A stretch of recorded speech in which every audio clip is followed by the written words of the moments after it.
देखिए अगला जो टॉपिक है हमारा वो है, ये हो गया हमारा टू प्लस वर्ब की फर्स्ट फॉर्म का नियम, डबल ऑब्जेक्ट का भी हो गया। और अब देखिए गोइंग टू, यानी ऐसे सेंटेंस जिनमें देखिए क्या आता है, गोइंग टू आता है। तो देखिए सबसे पहले ये जो एक सेंटेंस लिखा है मैंने, माई father is going two by a new car. अब देखिए पहले इसके बारे में पता कर लेते हैं कि माई फादर है, इसका क्या है, सब्जेक्ट। क्या दिया गया है, सब्जेक्ट। इज क्या है, हेल्पिंग वर्ब। अब देखिए हमारे सिंपल सेंटेंस का जो पैटर्न था उसके अकॉर्डिंग ठीक है, is am are plus verb की फर्स्ट फॉर्म में आई एन जी। लेकिन ये जो वर्ब है गो, ये क्या है, इंट्रांजिटिव अकर्मक है, इसके बाद क्या नहीं आ सकता, ऑब्जेक्ट नहीं आ सकता। तो देखिए my father is going to, कौन सा नियम लागू हो जाएगा, पीछे तो था टू प्लस वर्ब की फर्स्ट फॉर्म का नियम, और अब क्या है, गोइंग टू।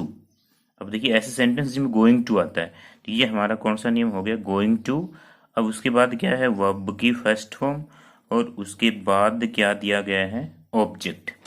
तो देखिए अब इस सेंटेंस को करेंगे तो पहले सूत्र देखिए, सबसे पहले क्या करेंगे, पैटर्न वही है, बस थोड़ा सा आपको ये ध्यान में रखना है, गोइंग टू आ गया तो इसका क्या करेंगे, ऑब्जेक्ट।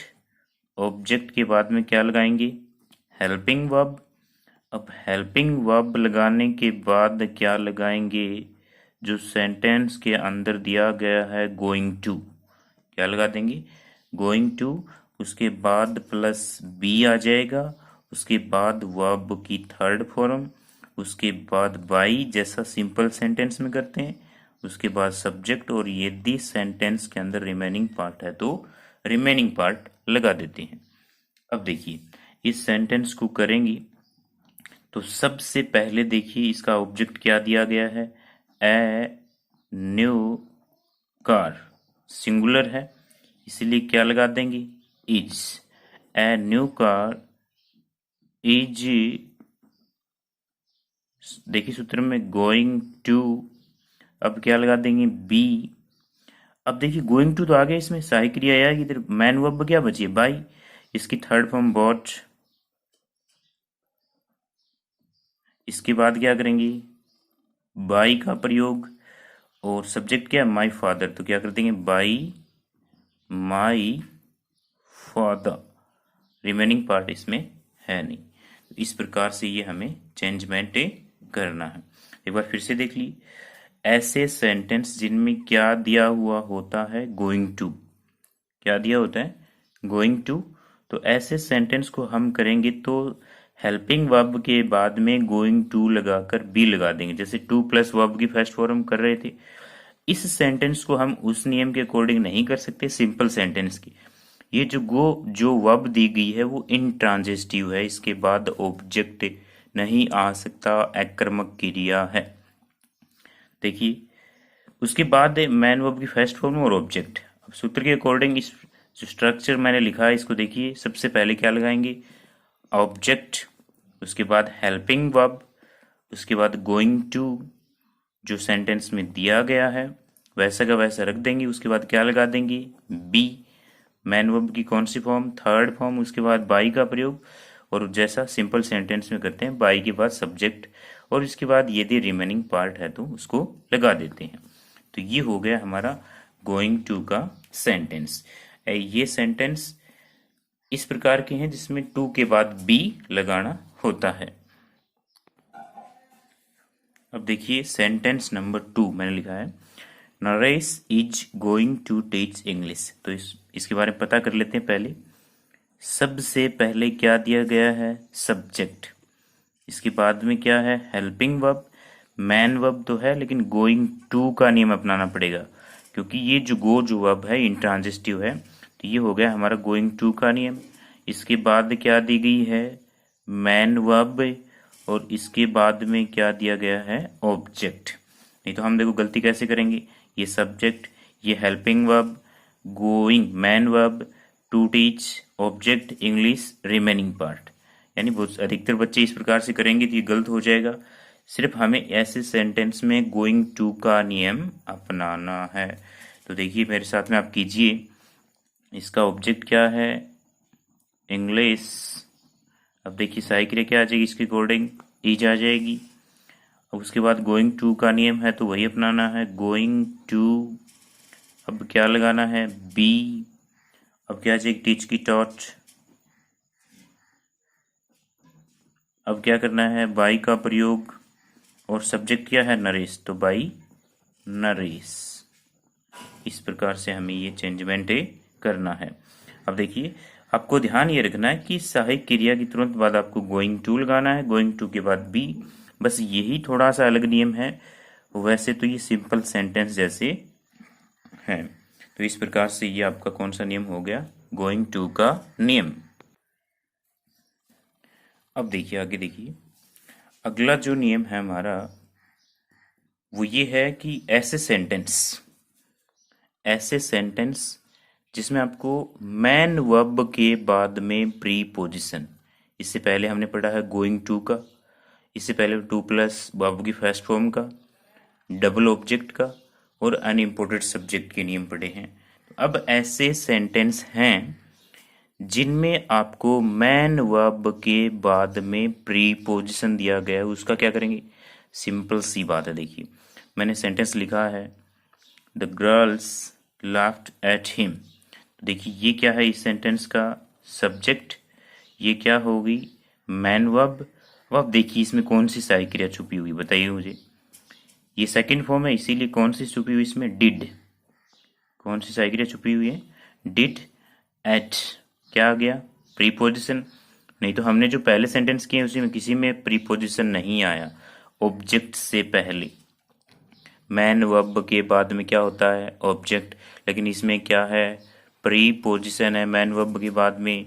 तो इसका क्या करेंगे, ध्यान से देखिए, इस प्रीपोजिशन को बदलाव वैसे ही करना है जैसे हम सिंपल सेंटेंस में कर रहे थे, लेकिन ध्यान ये रखना है कि हम जो मैन वर्ब लगा रहे हैं, मैन वर्ब की थर्ड फॉर्म, उसके बाद क्या लगाना है, वही प्रीपोजिशन। क्या करना है, वही प्रीपोजिशन लगाना है। उसके बाद सेम जो नियम है वैसे के वैसे हैं, और जो नियम है वैसे के वैसे हैं, सेम है।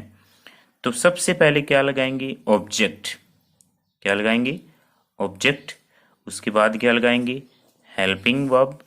उसके बाद क्या लगाएंगे, मैन वर्ब की थर्ड फॉर्म, और मैन वर्ब की थर्ड फॉर्म के बाद जो प्रीपोजिशन दिया गया वो लगा देंगे। और वैसे क्या करते हैं सिंपल सेंटेंस में, मैन वर्ब की थर्ड फॉर्म के तुरंत बाद किसका प्रयोग करते हैं, बाई का, और उसके बाद सब्जेक्ट यानी ऑब्जेक्टिव फॉर्म बनाते हैं उसकी, और ये रिमेनिंग पार्ट यदि है तो वो लगा देते हैं। अब देखिए इस सेंटेंस को मैं करता हूँ। सबसे पहले ऑब्जेक्ट क्या है, ही दी, हिम है, इसका क्या हो जाएगा, ही। तो ही। अब देखिए वो सारणी, टेंस की जो सारणी मैंने लिखवाई है पीछे, उसमें याद कीजिए कि वर्ब की सेकंड फॉर्म है वो किस में चेंज हो जाएगी, वॉज या वर में। किसमें हो जाएगी, वॉज या वर में चेंज हो जाएगी। तो ये क्या आ जाएगी, ही वॉज। मैन वर्ब की कौन सी फॉर्म, थर्ड फॉर्म यही होती है, लाफ्ट। अब देखिए मैन वर्ब की थर्ड जो प्रीपोजिशन दिया गया वही प्रीपोजिशन लगाएंगे, लाफ्ट एट। अब किसका प्रयोग करेंगे, बाई। सब्जेक्ट क्या देखिए, द गर्ल्स। क्या है, द गर्ल्स। अब इसमें रिमेनिंग पार्ट है नहीं, तो ये सेंटेंस हमारा क्या हो गया, क्लियर हो गया। He was laughed eight by the girls. बस सिर्फ आपको ध्यान ये रखना है कि यदि मैन वर्ब के बाद में प्रीपोजिशन हो, टेंस तो वैसे चेंज करने जैसे पीछे करते आ रहे हैं, लेकिन आपको ध्यान ये रखना है कि उस प्रीपोजिशन का हम क्या करेंगे। वो जो प्रीपोजिशन दिया हुआ होता है उसको हम मैन वर्ब की जो थर्ड फॉर्म लगाते हैं उसके तुरंत बाद रखे देते हैं। ये बात हमें ध्यान में रखनी है। सेंटेंस नंबर 2 देखिए, सब्जेक्ट क्या है इसका, राम। उसके बाद देखिए हैज या हैव क्या, हेल्पिंग वर्ब, और गिवन अप, यहाँ पर क्या है, अप। तो देखिए वैसे तो ये सिंपल सेंटेंस हो गया, मैन वर्ब आ गई, उसके बाद अप है, ये क्या हो गया, प्रीपोजिशन हो गया।